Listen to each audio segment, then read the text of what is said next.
যদি জ্ঞান না থাকে মানুষের যা করে, একটা মানুষ গরুর পেশাব খায়, তো জ্ঞান না থাকলে তুই খা, জ্ঞান থাকলে খেতে পারবে না। আল্লাহ তাদেরকে তুমি হেদায়েত দিয়ে জুড়ে না ভাইয়া বাবাজি আমার।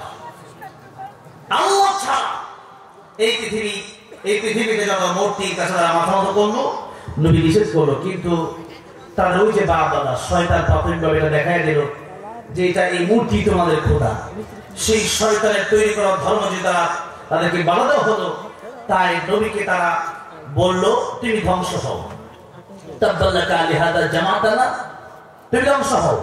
এই জন্য আমাদেরকে দেখেছ নবীজি বললেন তোমাদেরকে আমি দেখেছি কেবলমাত্র তোমাদেরকে জান্নাতের পথে নিয়ে যাওয়ার জন্য।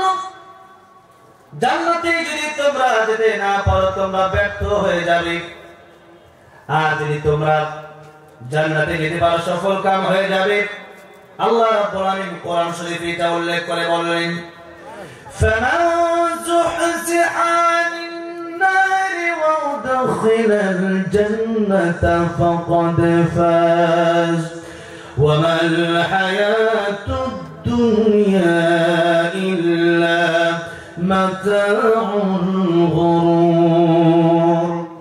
আল্লাহ বলেন প্রকৃত সফলকাম তো তাই যারা জাহান্নামের আগুন থেকে চিরতরে বেঁচে জান্নাতে প্রবেশ করলো অনন্তকালের জন্য, চিরজীবনের জন্য।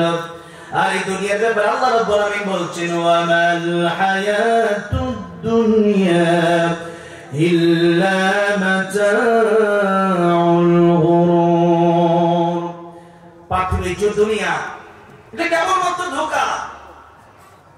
এই দুনিয়াতে আল্লাহ রাব্বুল আলামিন আমাদেরকে পাঠালেন পরীক্ষার জন্য।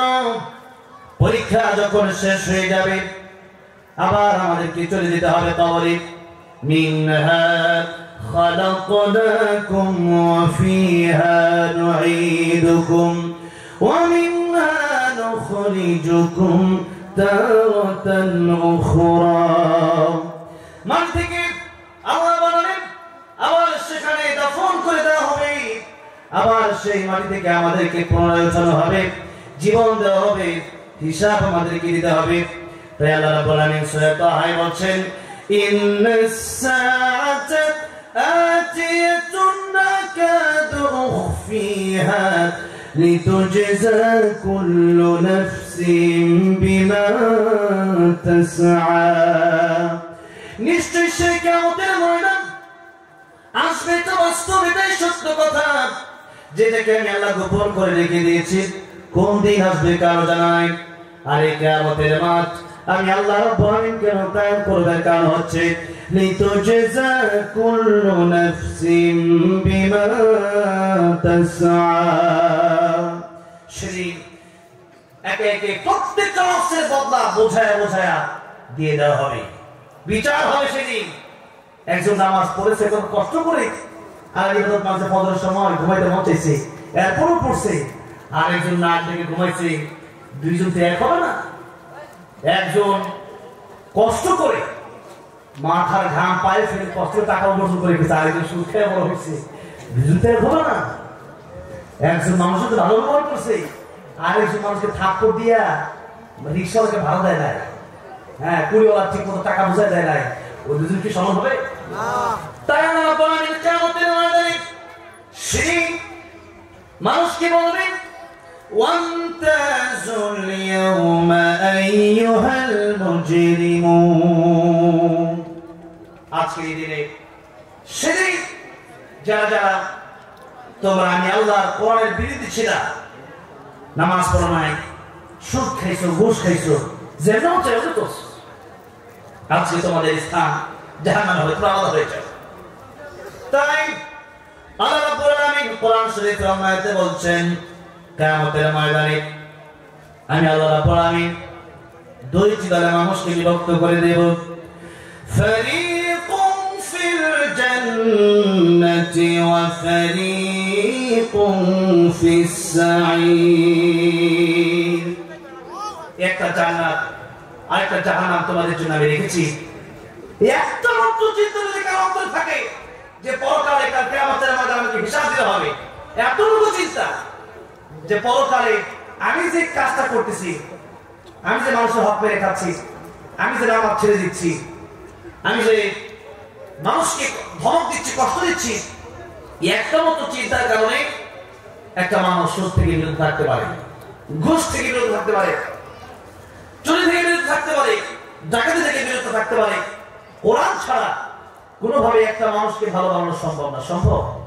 তাই আল্লাহ বলছেন নবীকে, নবীজি দিকে লক্ষ্য করে বলছেন, নবীজি ও আমার বন্ধু, ও আমার হাবিব, সূরা বসে বলছেন ফাযাক্কির ইন্নামা আনতা মুযাক্কির লাস্তা আলাইহিম বিমুসাইতির। আপনি মানুষকে উপদেশ দেন, মানুষকে আপনি নসিহত করেন কোরআন থেকে, কারণ কোরআনের নসিহতের কারণে মানুষ চোর থেকে, ডাকাত থেকে আমার অলি হয়ে যায়। সুবহানাল্লাহ।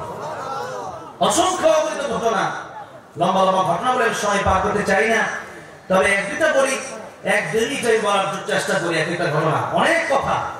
কোরআনের তাফসীর এত বেশি, এক একটা ছোট ছোট বাক্যের তাফসীর এত বেশি, সারা রাত এক একটা বাক্য শুধু আসরের তাফসীর করে শেষ করা সম্ভব না, আমার পক্ষে সম্ভব না। আর যারা এই দেশের বিশ্ববিখ্যাত আলেম তাদের পক্ষে কি অবস্থা হবে ভাইরা বাবা? তাই ঘটনা বলে সময় নষ্ট করার কথা আমার না, আমি সেরকম বলিও না।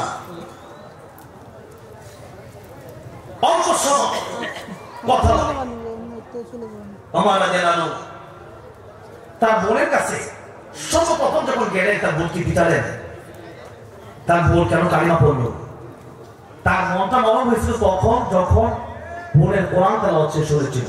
বোন কি শুনেছিল? কোরআন তেলাওয়াত শুনেছিল। ফুসাইল ইবনে আস রাহমাতুল্লাহ আলাইহি ডাকাতের লিডার ছিলেন। একদিন ডাকাতি করে বাড়ি যাচ্ছেন গভীর জমিতে, আর একটা ঘর থেকে কোরআন শরীফের তেলাওয়াত ভেসে আসলো।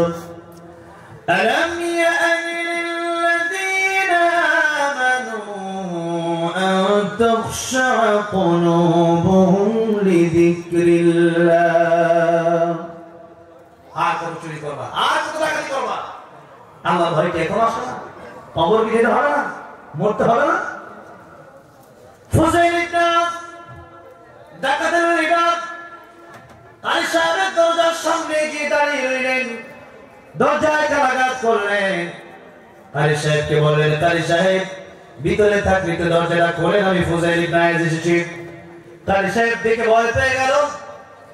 ফুসাইল ইবনে আস বলল, এতদিন ডাকাতি করেছি, এতদিন পর্যন্ত পথভ্রষ্ট ছিলাম, আজকে আপনার কোরআন তেলাওয়াত একটা মাত্র আয়াত শুনে আমার দিন পরিবর্তন হয়ে গেছে, আমার কলিজায় যেন আগুন ধরে গেছে, আমার হৃদয় যেন প্রকম্পিত হয়ে উঠল। এতদিন আমি কি করলাম হাবিব? একদিন তুই দুনিয়া থেকে চলে যেতে হবে, আমার দরবারে হিসাব দিতে হবে। আজ থেকে আপনার হাতে হাত রেখে ঘোষণা দিতে চাই, আর জীবনে কোনদিন আমি ডাকাতির কাজ করতে চাই না। আল্লাহ রাব্বুল আলামিনের বিধান মেনে গোটা জীবনটা কাটায় দিতে চাই। আল্লাহু আকবার। কোরআন আয়াত বলে, কোরআনের তাফসীর শুনে মানুষ ভালো হয়ে যায়, জেনে দিয়া এরপরে বিভিন্ন হামলার ভয় দেখে ভালো করা যায় না, শুরুটা ডাকাত হয়ে যায়, জেলে নিচে জেল থেকে বের হয়ে ডাকাত হয়েছে, এরকম ঘটনা আছে না? গিয়া চোরকে জেলে দিচ্ছে, যে দেখে পড়ছে বড় ডাকাত সেখানে বসা, বলো তুই কি করছো? আমি ছাগল চুরি করছি, আমি তো 7টা আমার উপরে আসছি, বুঝছি, তাহলে জেলে যখন আসছি তাহলে আর ভালো থেকে লাভ, ওই খারাপ হয়ে গেছে। কিন্তু এই দেশে আল্লামা সাঈদীর তাফসীর শুনে, আল্লামা জুবাইর আহমদ আনসারী রাহমাতুল্লাহ আলাইহি তাফসীর শুনে, লুৎফুর রহমান সাহেব রাহমাতুল্লাহ আলাইহি তাফসীর শুনে, মুফতি আমির তাফসীর শুনে, আব্দুর রহমান রাহমাতুল্লাহ আলাইহি তাফসীর শুনে, আল্লামা আহমদ শফী রাহমাতুল্লাহ আলাইহি তাফসীর শুনে, জুনায়েদ বাবুল রহমাতুল্লাহ আলাইহি তাফসীর শুনে, নুরুল কাসিম রাহমাতুল্লাহ আলাইহি তাফসীর শুনে, মারুফ জুনায়েদ রাহমাতুল্লাহ আলাইহি তাফসীর শুনে, এই দেশে শত শত হাজার হাজার লক্ষ লক্ষ মানুষ আল্লাহর ওলি হয়ে গেছে। তাই কোরআন দিয়া মানুষকে ভালোবাসা সম্ভব। আমি একবার এই যে শাস্ত্রাতে একবার সিলা দিতে গেছিলাম, তো আমি জানি না আমি সাহেবের ব্যাপারে খোঁজ খবর রাখিনি, জাস্ট আমরা টঙ্গীর এস্ট্রোমাজার থেকে পাঠানো হয়েছে, সেখান থেকে গেলাম যে একটা চিল্লা নিয়ে আসি। যে দাওয়াতে তাবলীগে আসলাম, আসার পরে আমাকে